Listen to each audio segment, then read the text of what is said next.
Subscribe कीजिए हमारे channel exam मंथन 24/7 को और बेल आइकन दबाना ना भूलें, जिससे आपको हमारी सभी वीडियोस की नोटिफिकेशन मिलती रहे। Hello students, this is Sandeep from exam मंथन 24/7 यूट्यूब चैनल। और कैसे हैं आप सभी? उम्मीद करता हूं अच्छे होंगे और अपनी पढ़ाई बहुत ही अच्छे से कर रहे होंगे। देखिए, आज जो हमारा टॉपिक है वो हम पढ़ेंगे आज कॉस्मोस यानी ब्रह्मांड। तो इसे शुरू करने से पहले आपको बता दूं, मैं इसके अंतर्गत आपको पढ़ाने वाला हूं कि गैलेक्सीज़ क्या होती हैं, स्टार क्या होते हैं, स्टार का फॉर्मेशन कैसे होता है, स्टार कैसे ब्लैक होल में चेंज हो जाता है, कब ब्लैक होल में चेंज होगा और कब ब्लैक होल में चेंज नहीं होगा। इन चीज़ों के बारे में हम इस पूरी वीडियो में चर्चा करेंगे। तो चलिए शुरू करते हैं। कॉस्मोस यानी ब्रह्मांड। तो ब्रह्मांड क्या है? देखिए, सबसे पहले हम ब्रह्मांड जानने से पहले हम जानने की कोशिश करते हैं कि सेलेस्टियल बॉडीज़ यानी आकाशीय पिंड किन्हें कहते हैं। सेलेस्टियल बॉडीज़ क्या हैं? वे सभी पिंड जो आकाश में उपस्थित हों वो सभी आकाशीय पिंड कहलाएंगे, लेकिन बशर्ते वो नेचुरल हों यानी प्राकृतिक हों। आर्टिफिशियल सैटेलाइट्स कोई भी ना हो। जैसे हमारे यहाँ से सैटेलाइट्स छोड़ी जाती हैं तो ये आर्टिफिशियल सैटेलाइट्स हैं, ये वहाँ पर ना हो, मतलब होंगी लेकिन ये आकाशीय पिंड में काउंट नहीं होंगी। सभी वो प्राकृतिक पिंड जो आसमान में उपस्थित हैं वही आपके आकाशीय पिंड कहलाएंगे। फॉर एग्जाम्पल्स, जैसे आपके सैटेलाइट्स होती हैं, सैटेलाइट यानी ग्रह, उपग्रह, सैटेलाइट्स, आपके प्लैनेट्स के बाद में आपके स्टार्स, स्टार के बाद में गैलेक्सीज। तो आपकी जो ये बॉडीज हैं ये आपकी सेलेस्टियल बॉडीज यानी आकाशीय पिंड कहलाएंगे। इसके अंतर्गत आपके उपग्रह, ग्रह, तारे और आकाशगंगाएं आती हैं। ये तो हो गई आपकी सेलेस्टियल बॉडीज की बात। अब बात आती है कॉस्मोस यानी ब्रह्मांड की। ब्रह्मांड का निर्माण किससे होता है? ब्रह्मांड दो चीजों से मिलकर बनता है। एक तो सेलेस्टियल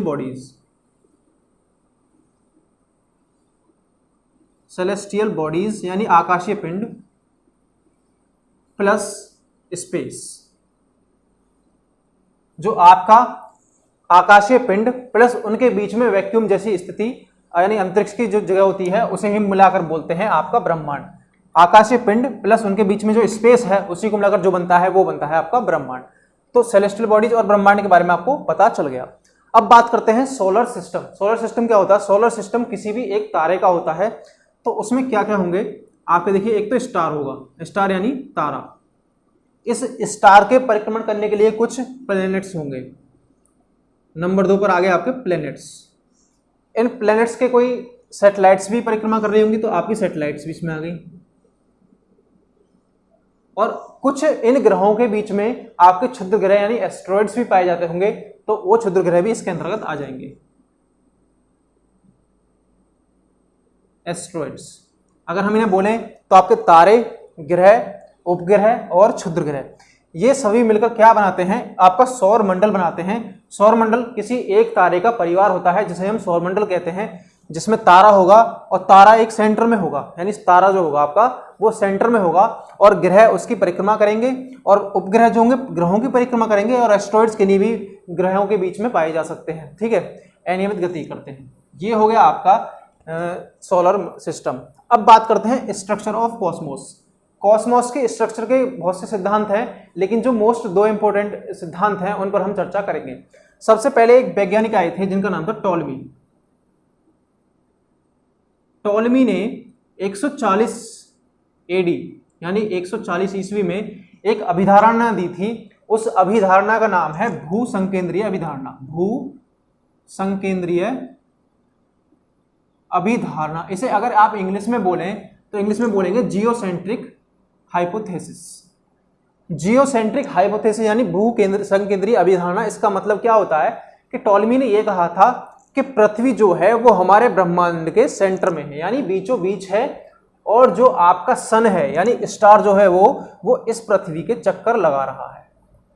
इन्होंने क्या कहा? टॉलमी ने क्या कहा कि जो हमारी पृथ्वी है वो ब्रह्मांड के सेंटर में है और जो स्टार यानी हमारा सूरज है वो इस पृथ्वी के चक्कर लगा रहा है। लेकिन सन 1543 ईस्वी में एक वैज्ञानिक आए, कोपरनिकस।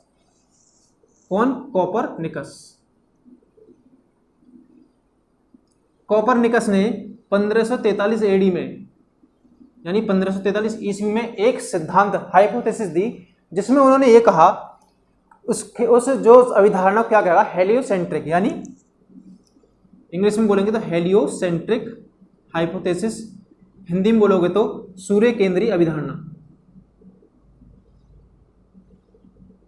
सूर्य केंद्रीय अभिधारणा। इन्होंने कहा कोपरनिकस ने कि जो हमारा सन है वो सन सेंटर में है और बाकी जो अर्थ है वो इसके चक्कर लगा रही है, यानी कि जितने ग्रह हैं इस सन के चक्कर लगा रहे हैं।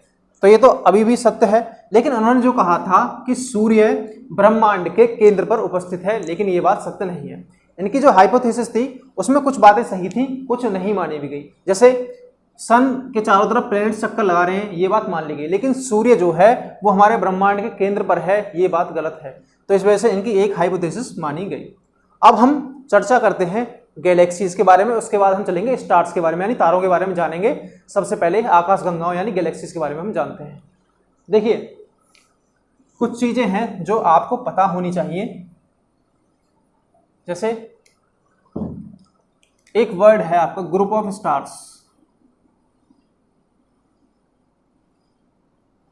ग्रुप ऑफ स्टार्स को आप क्या बोलते हैं? गैलेक्सी। यानी कि तारों के समूह को आप क्या बोलते हैं? आकाशगंगा।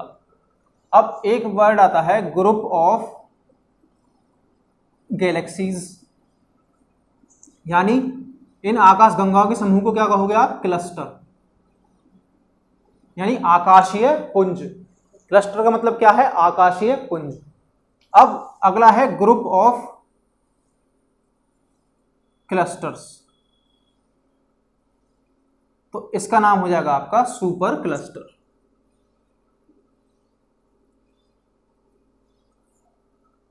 Group of stars is Galaxy, group of galaxies is cluster and group of clusters is super cluster.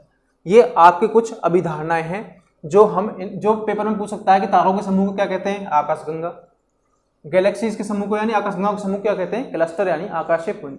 तो ये कुछ चीजें थी जो आपको पता होनी चाहिए। अब गैलेक्सीज के बारे में हम चर्चा करते हैं। देखिए, मैं इसे मिटा देता हूं इधर के पार्ट को। गैलेक्सी जो है आपकी तारों का समूह होता है। Group of stars is called Galaxy. और गैलेक्सी जो है वो कितने प्रकार की होती हैं? तो वो हैं आपकी 3 टाइप्स, 3 प्रकार की होंगी आपकी गैलेक्सीज। नंबर 1 आपकी होगी स्पाइरल। स्पाइरल मतलब सर्पिलाकार। Number 2 elliptical. इलिप्टिकल का मतलब दीर्घ वृत्ताकार। और इलिप्टिकल के बाद आती है, इलिप्टिकल के बाद आपकी आती है इर्रेगुलर। इर्रेगुलर यानी अनियमित।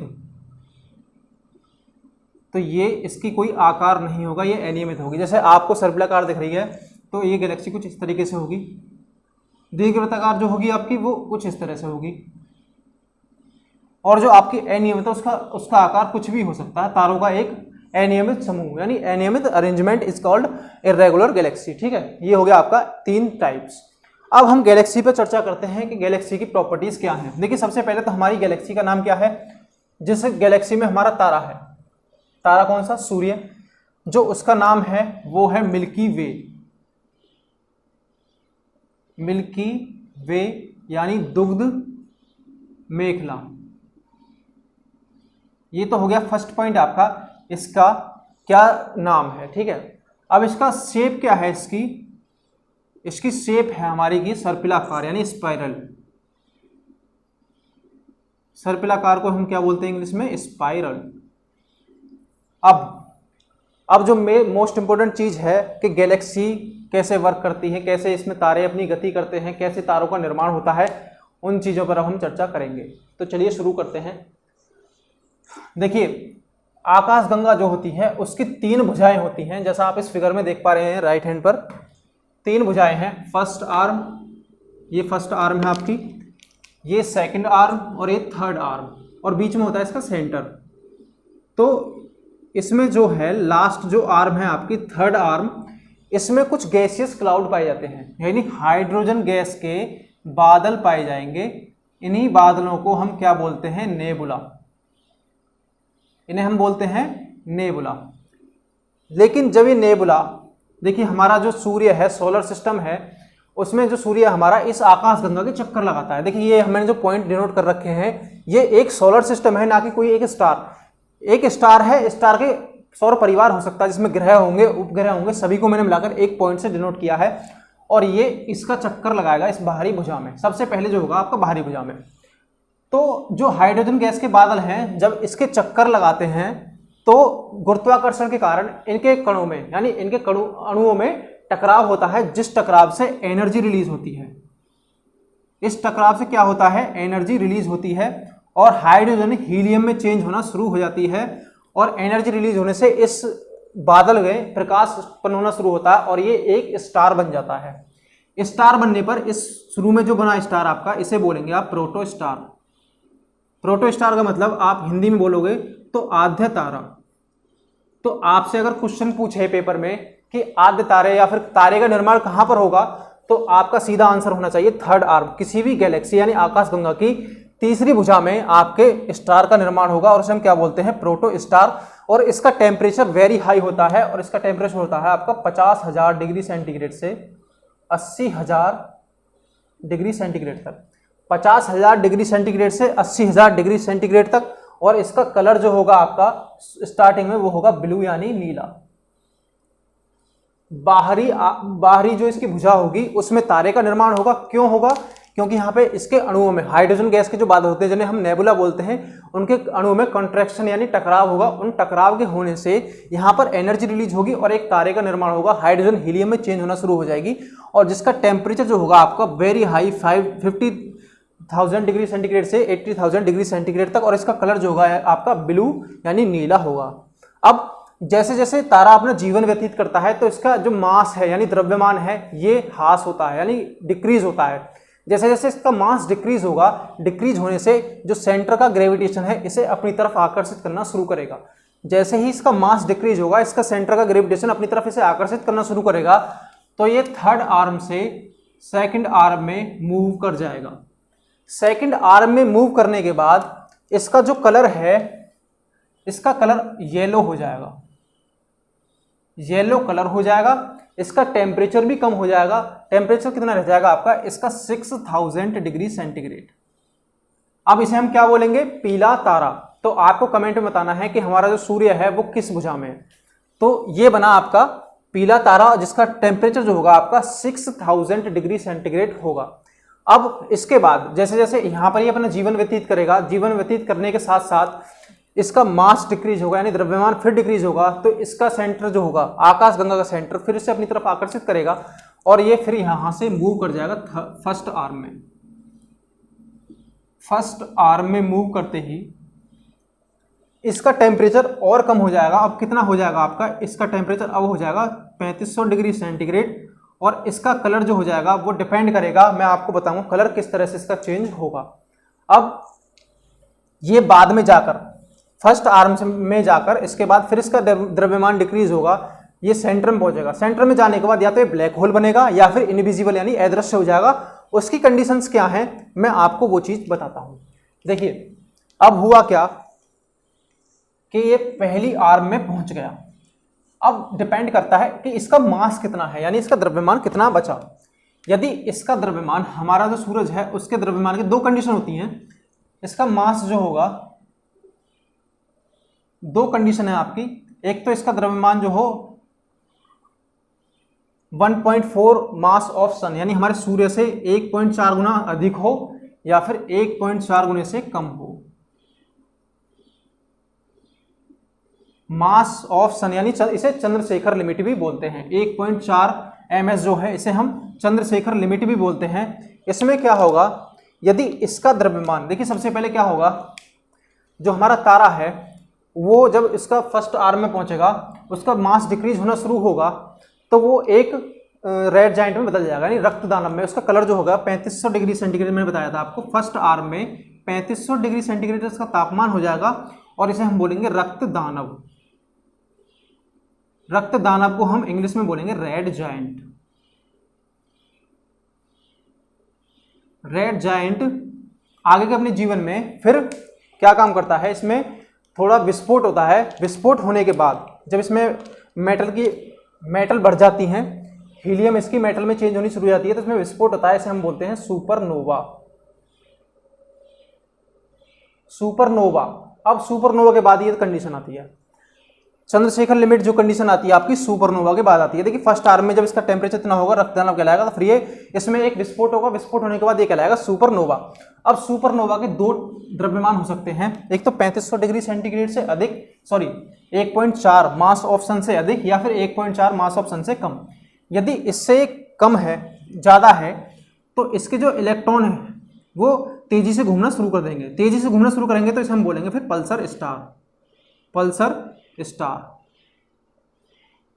यदि किसी तारे का फर्स्ट आर्म में किसी तारे का जो सुपरनोवा जो है उसका द्रव्यमान 1.4 मास ऑफ सन यानी सूर्य के द्रव्यमान से 1.4 से अधिक है, तो इसके इलेक्ट्रॉन्स तेजी से घूमना शुरू कर देंगे, फिर हम इसे बोलेंगे पल्सर स्टार। और पल्सर स्टार जब इलेक्ट्रॉन्स तेजी से घूमेंगे, एक समय ऐसा आएगा इलेक्ट्रॉन्स इसकी कक्षाएं छोड़ देंगे, तो इसके बाद इसकी जो हीलियम है सारी यहाँ पर मेटल्स में चेंज हो जाएगी। अब इसके अंदर सिर्फ मेटल्स बची और इसके अंदर न्यूट्रॉन्स बचे। आप सभी जानते हैं किसी भी परमाणु केंद्र पर न्यूट्रॉन भी पाए जाते हैं, तो ये इसके सेंटर पर न्यूट्रॉन बचे, तो इसका सारा द्रव्यमान उधर की तरफ केंद्रित हो जाएगा, यानी यहाँ पर ही इसका सेंटर जो है, यहाँ पर इसका द्रव्यमान केंद्रित हो जाएगा। अब और इसमें मेटल्स बची, तो यहाँ पर ये ब्लैक होल में बदल जाएगा। यानी कहाँ बदलेगा ब्लैक होल में? जब इसका 1.4 मास ऑफ सन से अधिक होगा, यानी सूर्य के द्रव्यमान से के 1.4 से अधिक होगा, तो इसका चेंज किस में होगा? ये ब्लैक होल बन जाएगा, ये बनेगा आपका ब्लैक होल।